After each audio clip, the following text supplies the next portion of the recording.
So you have to be wondering, well, Abraham, there are a lot of things in this world that when I look at them, I feel negative emotion because they are simply not the way I want them to be. And we acknowledge you came to explore and to personally decide what your preferences are. You've chosen this diverse universe. You've chosen this diverse, specific planet upon which you are co-creating. Because in your diversity, there is the opportunity for each of you to come to your own personal conclusions. And once you do, the power of the universe, the power of source energy, the power of alignment will back you up and assist you in the achieving of that.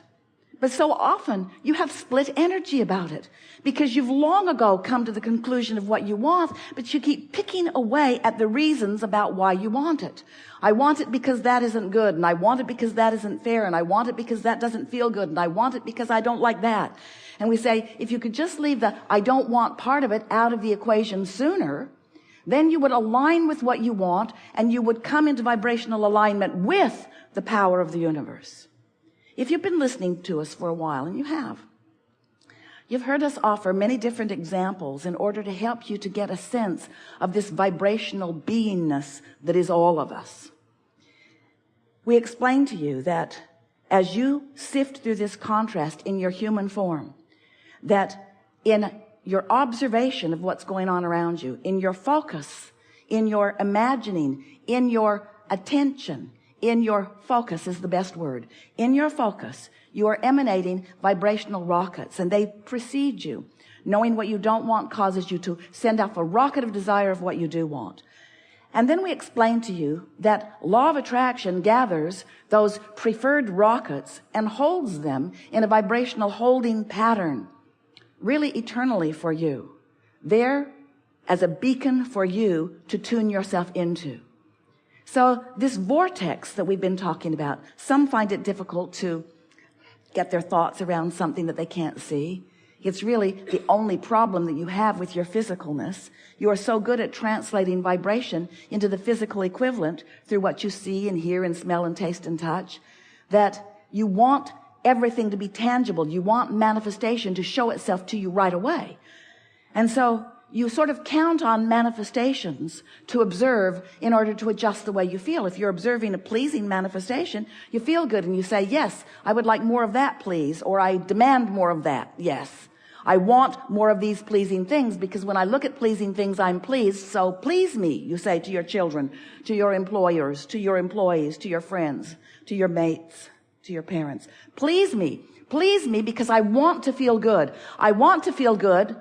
You don't really realize that the reason you do feel good is because you're in complete alignment with all that you really are. And when you're in complete alignment with all that you really are, you're being all that you really are. You don't know that that's why you want to feel good. I want to feel good. I want to feel good. So please me because I want to feel good.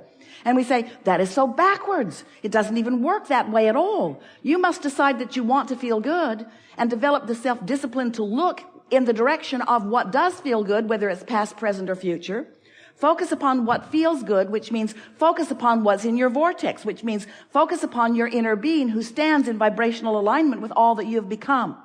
And when you focus in vibrational alignment with all that you have become, then what happens is you send out a singular vibration, not a mixed bag, know what I want, know what I don't want, a singular, steady signal. And in today's terminology, recently, if you've been listening to us in the last few weeks, we are calling that vibrational alignment, that basis of who you are. It's your vibrational grid. It's the vibrational framework that you were born with.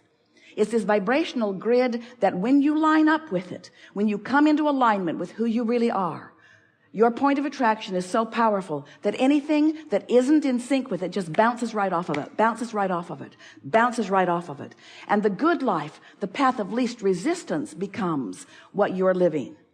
Now, sometimes you say, oh, path of least resistance sounds pretty lazy. And we say, those of you who have been attempting to apply the processes that we've been offering over all of these years would not call it a lazy effort, would you? Because it takes some focus. It's not easy to be in this world with all of these opinions and all of these processes and all of these patterns of life and all of these manifestations, some of which you like and some of which you don't like. It's not an easy thing to be in this interconnected world, and it's more interconnected today than it has ever been. Oh, more now, more now, more now. Things are moving fast. More now, more now, more now. It's moving very fast. Your interconnectivity is moving so fast. And so this is the time, if there was ever to be a time, for you to find your true guidance and align with it, because there is so much opportunity to be called away from who you really are. And when you're called away from who you really are, mostly by your simple observation of the world or of a situation or of a person, when you're called away from who you are, you feel it. That's what negative emotion is.